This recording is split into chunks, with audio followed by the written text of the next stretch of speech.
Hey everybody, Dave Neal here, stand-up comic host of Bachelor Recap, a guy's review. Following last night's fantasy suite dates with Matt James, viewers of The Bachelor are discussing potential conspiracies that the Rachael Kirkconnell morning after scenes were edited out.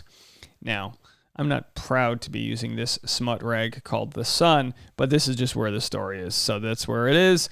Let's read the title. Rachael who? Bachelor fans insist crucial Rachael Kirkconnell's scenes were edited out after Matt James finalist accused of racism.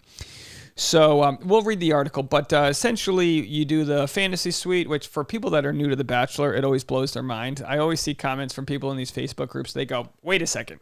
You're telling me they bump Harrison's, you know what I mean? With, you know what I mean? You cut the crap. They bump Harrison's with Matt James on live TV, and it's like, first of all, it's not live. Second of all, they cut the cameras. But essentially, yeah, they are doing the dirty, if you will, the dirty Harrison off camera, and this is the culmination. And don't get me wrong, you know, they say they've done studies on this. I don't know if they're true or not. That the average person needs 7 hours with somebody before they decide that they will have sex with them. That's just like a probably. Badly, studied research study. Who did that study? 5 hours, no. 8 hours for sure. 7, that's the right amount. But the idea was 7 hours. It's like, okay, that's a couple dates. You've decided you're into somebody. All right, let's take it to the next step. Now, for sure, some of you guys are like, 6 years of working on a farm before I decide to let you into the old Bo Peep, dress or whatever. I don't know. But some people are like, yeah, that's the guy. I'm into it. Let's not cut to the chase. I don't want to wait for the commercial break.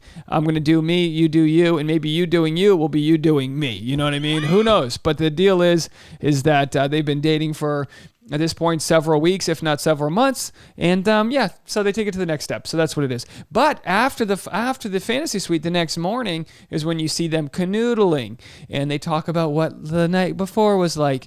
You know, if you're Ivan in Tayshia's season, you didn't get any action and you just watched the sunrise. You're like, oh, that's what Tayshia did with all of her guys in the fantasy suite. Just watch the sunrise. And it's like, sure, Ivan, sure. And of course, there's always that one girl who comes back from the fantasy suite on Matt James season who's like, the hair is all distraught. And she's like, they're like, how was it last night? And she's like, I just need a minute to think because that was amazing. He rocked my boat. Everyone's different. Sometimes the cast members sleep with all three. Sometimes they sleep with none of them. Everyone's different. And who are we? Who are you? You can't handle the truth. Who am I to discuss what someone should or shouldn't do with their body? I believe in a world where people should choose to do what they want with their body, when they want, where they want, just not in a Starbucks, not again. Anyway, so let's read this. Was she edited out on the morning after? And she was. They for sure didn't air the morning after conversation, so you want to know why. Bachelor fans insist key scenes with Matt James and Rachael Kirkconnell were edited out of tonight's episode as a contestant is accused of racist behavior. As the final three women headed into fantasy suites, important conversations previously shown in teasers were cut from tonight's show, notably Rachel's comments about race. So this did exist. She did say this. They were teased. Now, sometimes my defense for this might be sometimes the person who's in charge of editing the teasers isn't the person who's in charge of the final product. You make these beginning of the season teasers, they're still editing things. Editing's a slow process. It takes a lot of time. You don't just do this overnight. There's teams of people. They approve certain things. So if ever you see something on a show, it's like that passed through a lot of hands and eyeballs. Speaking of fantasy suite, hands and eyeballs. Hashtag, let me know if you're still watching. Hashtag hands and eyeballs. A lot goes into these edits, so it could have been that the person who was in charge of the teaser edit wasn't in charge of the final edit, but also very suspect considering this is Rachael Kirkconnell, who the whole season, another Freudian slip, a lot of slips today. Speaking of slips, slide in, finalist Rachael, 24, along with Michelle Young, 27, and Bree Springs might be the best name ever, Bree Springs, Hot Springs, Bree's got hot springs, she's a hot spring, she's a hottie, cute, warm water. 24 got to spend their first overnight date with Matt, 28, on tonight's episode. After Michelle went on a spa date with her man, and Bree, who ended up being sent home, spent time in the outdoors. Both ladies gave up their individual rooms to spend the night with Matt, foregoing their dignity. No, I'm kidding.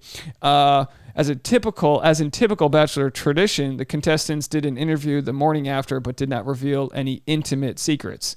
Just to reiterate for the people that are hanging on every word I say. I am fully in support of people doing what they want with their bodies. There is no shaming whatsoever here.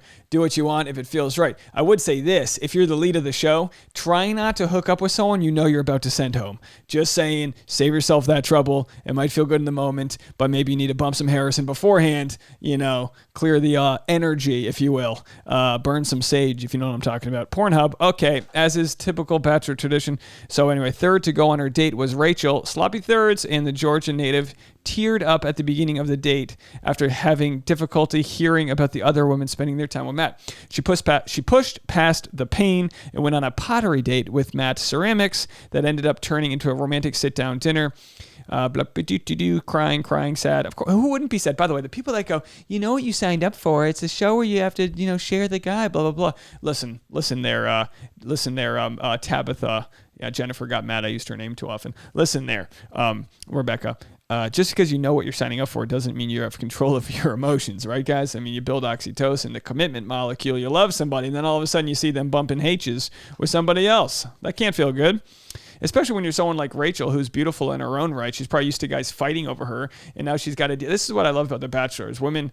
They're essentially having to share a man. Where in most cases, these are like, very successful, attractive women that they would never in a million years deal with a guy who's not committed to them. You know what I'm saying? So it's a very interesting setup that they have there. The duo walked into a Pennsylvania farmhouse, their shared home for the night, and made out on the bed as fireworks blasted behind them.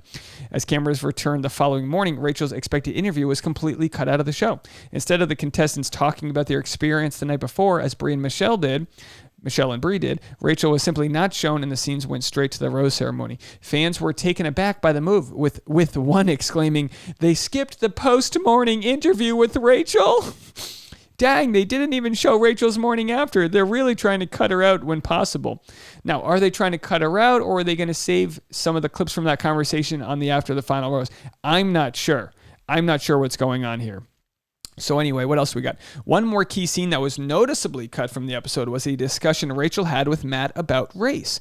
During an earlier promo released in January for this season of The Batch, Rachael can be seen wearing the same red dress she wore on tonight's episode while sitting on the same couch she and Matt had their dinner date at. And this is what she said. "I do acknowledge color in every sense, and at the end of the day, love is love. It doesn't matter," she tells Matt with a big smile. And again, it's so funny. A lot of people say, "I don't acknowledge color." It's like, look, it's all about the intention and motivation of what you say. Some people say, a lot of times people say, "I don't see color," before they say something that's clearly off color, if you know what I'm talking about.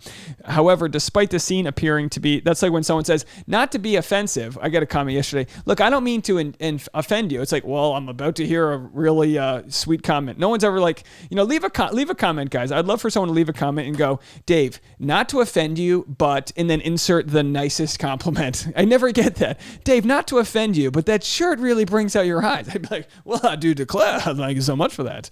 No offense taken. However, despite the scene appearing to be from the date the couple went on during this week's episode, no mention of that conversation was shown, and fans noticed. You think you're going to get one past the old hockey goalie here? The old Bachelor Nation hockey goalie? I don't think so. Josh Graham said they skipped the post-morning interview with Rachael. #Bachelor. So sad, so sexy said they real cut the Rachael love is love comment. This show is such a joke. Dang, they didn't even show Rachel's morning after. They're really trying to cut her out when possible. They cut out Rachael and Matt talking about race. So why did they do that? Why would they have done that? Rachael did say, "I do acknowledge race in every sense." Very interesting, one person said. Another angry Twitter user said they really cut out Rachael. Rachael has been slammed all season. She got slammed up the fantasy suite. I'm kidding. Come on, ladies. You got the power. You ride that MJ. I don't know. Rachael has been slammed all season after resurfaced photos showed her attending Antebellum Plantation Party with deep ties to the Confederacy in 2018. Matt broke his silence on the pictures last month and said it was disappointing to see. there's the man. Emmanuel Acho will step in for Chris Harrison as host. A lot of moving pieces on this show, folks. She has since apologized for the photos and admitted she was doing the work to do better, as she admitting attending the bash was ignorant and wrong. And again, I got to say, Rachael Kirkconnell has been posting a lot on Instagram. And again, sometimes people say, well, that's just performative. What's the real work you're doing? And it's like, well, Instagram's a place where you share what your life's all about. So hopefully she is doing more work, but I'm not going to go investigate and be like, I know you posted about International Women's Day, but what did you do about it? You know what I mean? Like, I don't know what she's doing. I don't know how we audit someone for doing the real work. But, when you have a large platform, being performative might be a part of it. Go along with her journey. Next week's After the Final Rose finale will be hosted by Emmanuel Acho and airs Monday, 8 p.m. Eastern Time on ABC. Boy, we got so many videos to make. I still have to make a video about Matt James and his dad.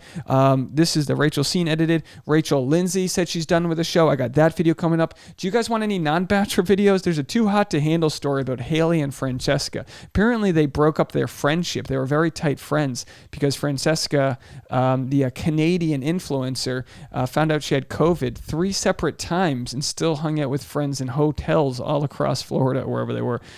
So maybe I'll talk about that feud. Let me know. Do you guys follow Too Hot to Handle? It was a very fascinating show.